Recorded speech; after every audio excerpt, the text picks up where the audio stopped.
The episode 6 time jump was to introduce Alicent and Rhaenyra's children as young adults, and then this time jump was to make those young adults adults. So it was important to age them up again and recast again to get them up to the appropriate age. So they're all in the 17 to 21 age range across the span of both families. Nephews?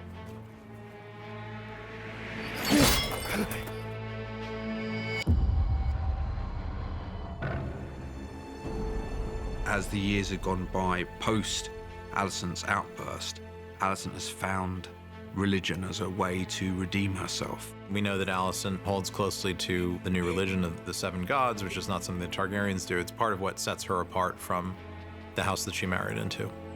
In the scene where Rhaenyra and Daemon return to King's Landing for the first time, they see a difference. And there were no words that were going to describe the difference. There was nothing in particular that they would point out to us. We figured out how to make it read immediately. The big thing is a giant seven-pointed star that's hanging in the main hallway. Gaudy, if you ask me. I would say it's nice to be home, but I scarcely recognize it. It's become a much more quiet and conservative place. It's much more like a monastery now than it was. When we first saw it in episode 1, it's full of light and life, and there's Targaryen erotica on the walls, dragon erotica, and now it's all been replaced with objects of the Seven, and the murals have been covered up. 8 is essentially set in a hospice. The whole episode is essentially sitting by the bedside of a loved one who's dying. Father? The dramatic tension of this episode does not happen until Viserys shows up in that throne room, because the thinking when Rhaenyra is standing there is it's a farce. Corlys has been potentially fatally wounded. Nobody knows whether or not he's going to survive, so there's now a question mark about who's going to take on the Driftmark throne. It's within Alicent's motivation to want Lucerys to be deposed because it disempowers Rhaenyra's side of the family, and he's a bastard anyway, so what is he even doing there? And to give Vaemond power, because if Vaemond takes power, then he owes the Greens, and the Velaryon fleet will all go with them. I do not understand why petitions are being heard over a settled succession. Vaemond, one of those guys who's not particularly likable, but he always tells the truth, and he can't help it and he can't stop himself. For that reason, he's never really got very far in life. And yet, suddenly, in episode 8, he finds himself possibly in line to inherit the Driftmark throne. He also walks right into the midst of the contentious issue of Rhaenyra's children and their real father. Because he's a kind of a do-right guy and wants to always tell the truth, he misses just how strongly and heavily everybody feels about this. He knows that those children are not Velaryon. They're white. They got brown hair. Very obvious. And everyone knows it. It's the pink elephant in the corner that nobody wants to talk about, but Vaemond is the one person who will talk about it and who will speak out about it. You may run your house as you see fit, but you will not decide the future of mine. This is something he's been holding on to for like 16 years. And when the petition goes completely sideways for him, he knows he's gonna fall on his sword, but I'm gonna fall on my sword my way. And my way is to tell the absolute truth. So even if nothing is done about it, everybody in this room will know. Our children are bastards!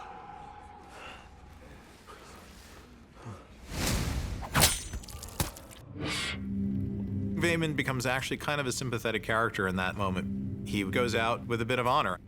I have to say this, he did it from behind. Didn't come to me face, did he? Nah, mate, couldn't do that. He can keep his tongue.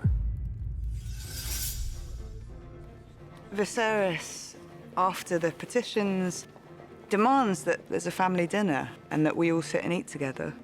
It's the Last Supper, it's Viserys' last stand. It's the father and daughter story finding some sort of resolution and closure. Unexpectedly, there's a brief moment of, oh, maybe things are going to be okay. How good it is to see you all tonight, together One of the issues with his leadership through the series is a refusal to step up and intervene, to speak with clarity and to lay down the law and to stand by choices that he makes. For the first time, certainly in Rhaenyra's life, she really watches him do it. He stands by the family, both sides of the family, in this final dinner.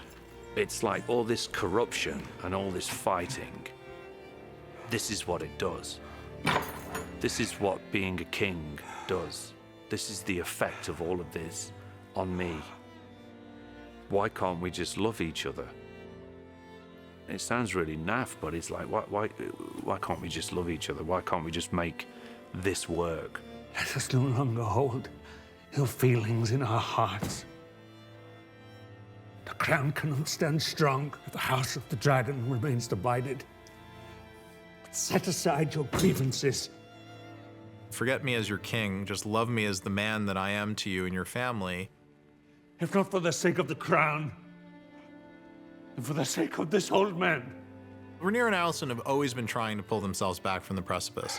The idea is that they never really wanted to get into this rivalry together, but they were driven there by the patriarchy, by the men in their lives. And they have a real friendship and relationship and a real love for one another that might have gotten cold and stale over the years, but it did exist. And then as soon as Viserys leaves the room, the young kids who don't appreciate the history that has gone into this and what's at stake, kick it off again. His only purpose is to try his best to put the house right before he dies, which he feels like he does until he doesn't. This is a guy who was unwilling to make enemies of one side to do what was right. So a lot of things in his life went unsaid because he was trying to always tamp down aggressions. And it leads to this final moment where his final message is unclear. He's very ill, he was in a lot of pain, they put him on medication, and he wakes up in that middle of the night trying to have this unfinished conversation that he had with Rhaenyra, not realizing that the woman sitting at his side is not Rhaenyra, but Alicent. So he speaks to her as if she's Rhaenyra, and Alicent picks out words like Aegon and Prince, who is promised, and prophecy, and whatever, and doesn't understand all the context going back into it because she never heard the Song of Ice and Fire because she was never his heir. Don't take milk of the poppy and then impart really important information just before you die. That's the learning curve on that one. So it is a bit of a tragic end, but it goes to the idea that this prophecy is a bit of gossamer sliding through your fingers and it's hard to grasp all at once. And also his lack of dealing with the issues at hand at his court that he was responsible for during his life. I don't think he ever wanted to be king. It's a burden. He's just doing a duty. He was too human to be king. It was genuinely touching watching Paddy die multiple times from multiple different angles. When he takes his last breath, he maybe feels like he's done all he can and he's put his house right. He did his best. He kept this secret belief in the prophecy and kept that with him until the day he died. And that's all he could do. In some respects, he wasn't the right man for the job. But in history, he kind of was the right man for the job, you know, 200 years later. So he does have a legacy.